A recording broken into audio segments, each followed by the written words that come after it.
রিক্সা টের পেলে একদম জ্যান্ত পুঁতে ফেলবে। সরো সরো সরো। ড্রাইভার গাড়ি চালাও।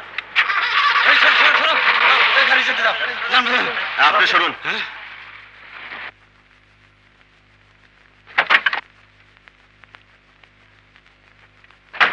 কে আপনি? পাবলিক মানে জনসাধারণ, আপনাদের দামি গাড়ির নিচে চাপা পড়া যাদের অভ্যেস। What do you mean? কি বলতে চান? বলতে চাই শুধু গাড়ির নাম্বার দেখিয়ে চলে গেলে চলবে না, ছেলেটার হাসপাতালের বেড নাম্বারটাও আপনাকে জেনে যেতে হবে। দাঁড়িয়ে দেখছেন কি? সবাই মিলে ওকে মেম সাহেবের দামি গাড়িতে তুলে দিন। হ্যাঁ ভাই, আসো আসো আসো।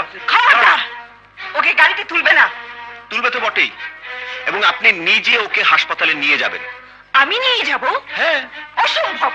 অ্যাক্সিডেন্ট যখন আপনারই গাড়িতে হয়েছে তখন হাসপাতালে আপনি নিয়ে যাবেন।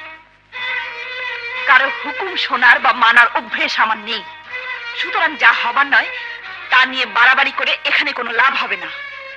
গাড়ি আর ড্রাইভার রইল, হাসপাতাল বা জাহান্নাম যেখানে খুশি পাঠানোর দায়িত্বটা আপনাকেই দিয়ে গেলাম। এই রিক্সা, মতিঝিল চলো। ওকে হাসপাতালে নিয়ে যান। হাসপাতালে তোকেও একদিন যেতে হবে।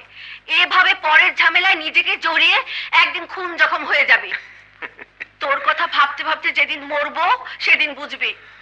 ও কথা বলো না মা, জন্মের পর বাবাকে দেখিনি। তোমার স্নেহ মমতার আদর্শকে আঁকড়ে ধরে আমি বড় হয়েছি, তাই নীতি আর কর্তব্যের সাথে আমি কখনো আপোষ করতে পারি না মা। হয়েছে হয়েছে, এবার আসল কর্তব্যটা পালন কর।